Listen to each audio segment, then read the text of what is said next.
La vie est parsemée de difficultés, de problèmes.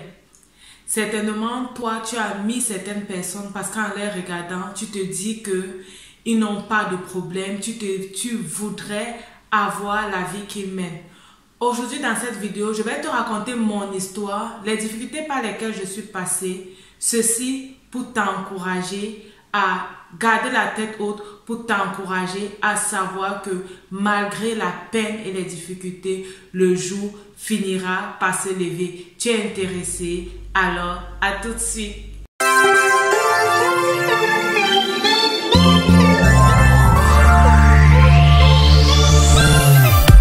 Salut, bienvenue à quelques minutes d'encouragement. Je suis Myriam, ta motivatrice spirituelle. Je suis très contente que tu prennes de ton temps pour regarder cette vidéo aujourd'hui. Sur cette chaîne, je partage avec toi des astuces pour réussir ton projet et pour réussir ta vie de couple, en fait vivre une vie de couple épanouie. Si tu es là pour la première fois, je t'encourage à aller dans les commentaires, télécharger gratuitement le livret que j'ai écrit pour toi, 6 indices à prendre au sérieux dans la vie du couple. En fait, ces indices vont te permettre d'examiner ton couple et de savoir ce qu'il faut faire pour réellement avoir une vie de couple épanouie. La deuxième chose que je t'invite à faire, c'est de t'abonner à cette chaîne et de surtout cliquer sur la cloche de notification pour ne manquer aucune vidéo que je publie sur cette chaîne. Aujourd'hui, je partage avec toi mon témoignage, je partage avec toi mon histoire, mes difficultés, en fait les difficultés par lesquelles je suis passée il y a de cela plusieurs années.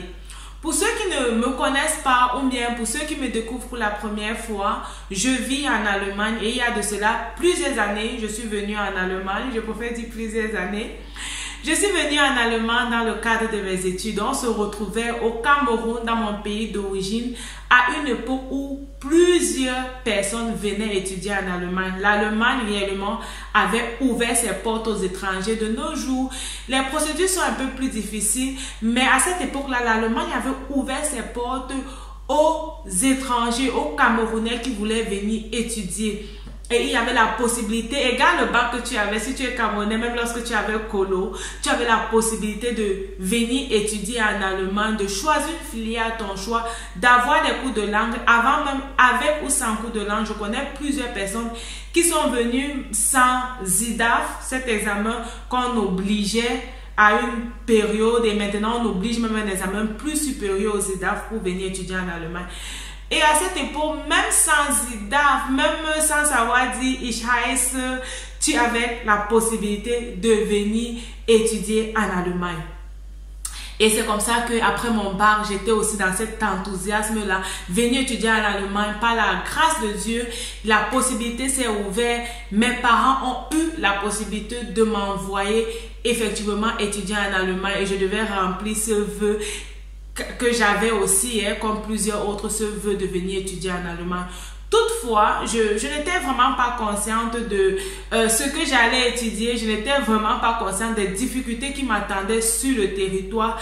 Je n'étais vraiment pas consciente que être étudiant, c'est autre chose que d'être élève. Lorsque tu vis seul, c'est autre chose. C'est pour ça que directement après mon bac, j'ai fait les cours de langue. Je me suis appliquée dans les cours de langue. C'était aussi difficile, mais j'avais déjà aussi un background. J'avais fait un bac A4 allemand, donc j'étais un peu plus apte que quelqu'un peut-être qui avait fait l'espagnol ou quelqu'un qui n'avait jamais fait l'allemand, de comprendre la langue et de m'appliquer. Déjà au Cameroun, pour que je puisse venir, l'ambassade m'a exigé le certificat Deutsch qui n'était pas exigé à cette époque-là, mais l'ambassade m'a exigé, vu que j'avais un bac A4, je devais prouver que je connais mieux l'allemand que d'autres personnes.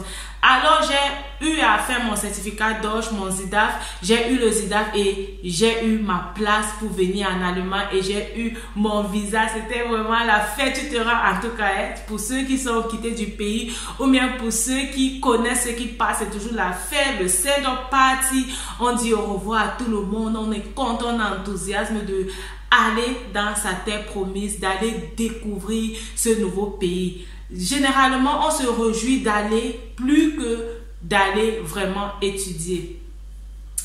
Arrivé sur le territoire, je devais également faire les cours d'allemand. J'ai continué les cours d'allemand parce que ça ne suffit pas le ZIDAF. J'ai fait mes cours d'allemand et j'ai bravé en un seul semestre. J'étais vraiment pimpante, j'étais contente d'avoir bravé également les cours d'allemand en un semestre. Je connais qu'il y a plusieurs personnes que les cours d'allemand déjà commencent à déranger lorsqu'ils sont sur le territoire. Même réussir au cours d'allemand, c'est vraiment une difficulté.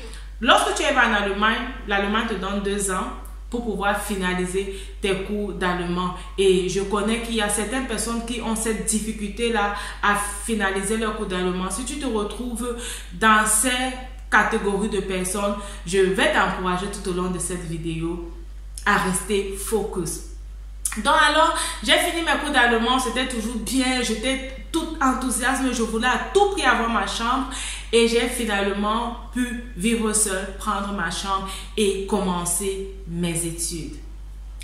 C'est là, au début des études, que j'ai commencé réellement à comprendre ce que c'était de vivre seule, à comprendre ce que c'était de devoir pourvoir à ses besoins, à comprendre ce que c'était de vivre dans un pays étranger et de pouvoir étudier dans une langue étrangère. J'étais confrontée à plusieurs difficultés. La première difficulté à laquelle j'étais confrontée, c'était la langue. C'est vrai que j'avais eu les examens de langue qu'il fallait pour étudier, mais mon niveau en langue n'était pas encore suffisant. Parfois, le professeur parlait, je ne comprenais pas ce qu'il disait. Et lorsque le professeur parle, il ne parle pas seulement pour toi qui es étranger, mais il parle pour tout le monde. Et dans la classe, on a également les Allemands. Donc, plusieurs fois, j'étais au cours, j'étais assise, mais je ne comprenais pas ce qu'il disait. Je ne comprenais peut-être seulement 25% de ce que le professeur disait. Et il attendait de moi que je puisse fournir le même résultat que ce que les Allemands fournissaient. La deuxième difficulté à laquelle j'ai été confrontée, c'était réellement de comprendre la filière, de comprendre la matière. En fait, j'avais fait des études en sciences, économie et sociales avec un bac A4 allemand. Mon université m'avait permis cela, mais je n'avais pas le niveau requis pour faire ces études-là. Je n'avais pas le niveau en mathématiques qu'il fallait. J'avais justement la limite qu'il fallait pour accéder aux études, mais je n'avais pas le background qui suffisait pour me permettre de réussir dans ces études, de réussir en mathématiques, de réussir en statistiques, de réussir en économétrie et en plus micro et macro, je n'avais jamais fait. Et j'étais vraiment confrontée à ces difficultés-là, comprendre réellement ce que le professeur attend de moi et pouvoir le lui rendre lors des examens. La troisième difficulté à laquelle j'étais confrontée, c'était le problème financier. Oui, j'étais venue et je devais me battre. Lorsque je quittais le pays, je ne m'attendais pas à ce que mes parents m'envoient chaque mois de l'argent. Peut-être qu'il y a ceux à qui on envoie chaque mois de l'argent. Mais pour la plupart des étudiants qui sont en Allemagne et la plupart des gens que j'ai côtoyés, ça ne se fait pas. Il y a très peu de familles qui reçoivent réellement le soutien de leurs parents étant en Allemagne. Et j'étais confrontée à ça. Je devais jobber. Je devais travailler pour pouvoir subvenir à mes besoins. Je devais travailler pour pouvoir payer ma scolarité. Parce qu'à cette époque-là, il y avait la scolarité. Je devais travailler pour payer ma scolarité, je devais travailler pour payer mon assurance, je devais travailler pour me vêtir et je devais travailler pour manger, payer ma chambre d'étudiante. C'était normal, c'était le train quotidien de plusieurs étudiants en Allemagne. Et ce n'était pas facile de combiner cela avec les études. Et la quatrième difficulté que j'ai eue, c'était la difficulté avec le service des immigrés. Dans ce service-là, en fait, ils ne veulent pas savoir est-ce que tu travailles, est-ce que tu subviens à tous tes besoins tout seul. Non, tout ce qu'ils attendent, en fait, c'est que tu puisses produire ce que nous appelons Leistung. C'est que tu puisses effectivement réussir tes études, c'est que tu puisses faire ce pourquoi tu es venu dans le pays. Et ça a été pour moi une difficulté parce qu'à une époque de mes études, ça n'allait pas. Ça n'allait pas. Je me retrouvais vraiment en train de ne pas réussir à mes examens. Pour ceux qui connaissent le cyclus en allemand, on te donne 3 essais pour réussir un examen. Et après le 3e essai, si tu ne reçus pas, tu es immatriculé. Et durant les études, j'avais déjà aligné plusieurs 3 essais.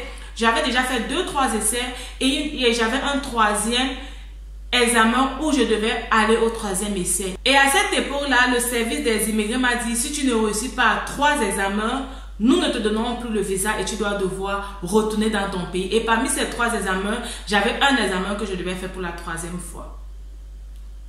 tu imagines que ce n'était pas facile. Ce n'était vraiment pas facile. Peut-être tu n'imagines pas, peut-être tu ne comprends pas. Mais ceux qui ont étudié en Allemagne savent que ce sont des moments par lesquels personne ne veut passer. Dans toutes ces difficultés-là, j'ai appris certaines choses que je veux partager avec toi aujourd'hui. La première des choses que j'ai appris, c'est que je devais être confiante. Garder la confiance en moi et garder la confiance en Dieu. Garder la confiance en Dieu, premièrement, pourquoi? Parce que Dieu est au-dessus de toutes choses. Je savais que ma vie était entre les mains de Dieu et je savais qu'il a un plan de bonheur pour moi. Je devais garder la confiance en moi-même. Pourquoi? Parce que j'avais des principes avec lesquels j'étais venue en terre étrangère et je ne devais pas en aucun cas abandonner mes principes. Autour de moi, il y a des gens, tu vas rencontrer des gens qui vont se marier pour des papiers, des gens qui vont faire des enfants pour des papiers, des gens qui vont peut-être changer de pays, qui vont changer de filière, mais je devais garder la confiance en moi. Savoir que j'ai des principes, je ne peux pas faire d'enfants hors mariage, j'ai des principes, je ne veux pas abandonner, j'ai des principes, je ne veux pas me décourager. Et ce sont ces principes qui, en fin de compte, m'ont permis de réussir. La confiance en Dieu et la confiance en moi-même. J'ai dû travailler. Je savais qu'en moi, j'avais des capacités pour réussir. Et à chaque échec, je savais que j'avais encore la possibilité de m'améliorer en ce qui concerne ma note. Je ne devais pas passer maintenant seulement avec un 10, mais je prenais en ça la possibilité de passer avec une bonne note, avec un 12, avec un 14. Et ça m'a donné de continuer à regarder de l'avant. J'ai également compris que je devais prendre ma vie en main et que je ne devais pas attendre des autres. Je ne devais pas culpabiliser et pleurer sur mon sort, mais je devais prendre ma vie en main. Je devais être responsable. Je devais me lever et aller chercher le travail. Je devais aller travailler, être fidèle à mon employeur et être fidèle à tous ceux pour qui je travaillais. Je savais que ma vie en dépendait. Pourquoi? Parce que si tu ne travailles pas, tu ne peux pas payer ta maison, tu ne peux pas payer ton assurance, tu ne peux pas vivre. Et je savais que je devais prendre cette responsabilité. Cela m'appartenait de réussir en Allemagne et de mettre tout de mon côté pour pouvoir réussir en Allemagne. Et alors, j'ai affronté ces difficultés. Je suis allée travailler parfois toute la nuit et je rentrais du travail parfois à 4 heures, parfois à 6 heures et le lendemain, je devais avoir cours à 8 heures. Et il fallait que je sois là parce que le service d'immigrés attendait que je puisse remettre les matières que j'ai validées. Ce sont des moments par lesquels, lorsque tu passes et chaque nuit, tu te retrouves parfois en train de pleurer. Oui, je me retrouvais parfois en train de pleurer. Je me retrouvais vraiment parfois en train de me remettre en question, de me poser les questions et de me demander si ça valait la peine, si j'avais pris la bonne décision, si j'étais sur la bonne voie. Et je bénis Dieu parce que j'ai également eu des gens qui m'ont encouragé. Comme je suis en train d'être encouragée aujourd'hui, j'ai eu des gens qui m'ont encouragé par leur style de vie. J'ai eu des gens qui ont prié pour moi, qui m'ont soutenu et qui m'ont dit que Myriam c'était possible et qui m'ont encouragé aussi par leur témoignage parce que le témoignage c'est également à ça, à t'encourager et ces gens m'ont réellement encouragé, m'ont tenu la main et m'ont aidé aussi à ne pas me décourager et réellement à réaliser cet objectif. Avec le BED, ça s'est bien passé. Par la grâce de Dieu, j'ai toujours eu le visa qu'il fallait pour étudier et j'ai pu finir mes études en Allemagne en étant satisfaite et en étant contente. Et à la fin, tu imagines la joie parce que lorsque tu regardes derrière toi et tu vois tout ce par quoi tu es passé, tu te rends réellement compte que la joie mérite d'être célébrée. Je ne sais pas quelles sont les difficultés par lesquelles tu es en train de passer en ces moments. Peut-être tu es en train de passer par des difficultés financières. Peut-être tu es en train d'avoir des difficultés dans un projet que tu avais voulu réaliser. Chez moi, c'était le projet de venir étudier en Allemagne que je devais réaliser. Peut-être tu es en train de traverser une difficulté dans un projet qui te tenait à cœur et tu voulais réaliser. Et maintenant, le découragement s'installe. Tu veux emprunter une autre voie. Tu vois les gens qui t'entourent sont en train d'emprunter d'autres voies et tu te dis... Pourquoi ne pas emprunter d'autres voies? Parfois, une voie semble être courte, mais elle est très longue. Elle est très longue parce que les problèmes que tu vas rencontrer tout au long de cette voie risquent de te faire te remettre encore en question. Je t'encourage à ne pas te décourager. Je t'encourage à rester focalisé et je t'encourage à faire confiance en Dieu. Aie confiance en Dieu et aie confiance en toi parce qu'en toi, il y a les capacités que Dieu a mis et tu as juste besoin de réveiller cette capacité. Pour obtenir l'or, on doit le purifier par le feu plusieurs fois, plusieurs reprises pour avoir exactement l'or pur que nous voyons et que nous envions et que nous apprécions tous. Peut-être ces chemins par lesquels tu es en train de passer, ce sont réellement les chemins qui vont te purifier. Ce sont des chemins qui vont te permettre à être réellement la meilleure version de toi. Et fuis cela, tu es seulement en train de repousser ce travail-là qui va finir par te rattraper un jour. Donc focalise-toi sur l'objectif. Aie confiance en Dieu et sache que lui, il ne va jamais t'abandonner. Les hommes peuvent t'abandonner, les hommes peuvent même se moquer de toi, mais Dieu, il ne va jamais t'abandonner et il ne va jamais se moquer de toi. Rappelle-toi, ta vie c'est un don de Dieu et la façon dont tu la vis, c'est un don que tu fais à Dieu. Que Dieu te bénisse et on se dit à la prochaine. Bye bye.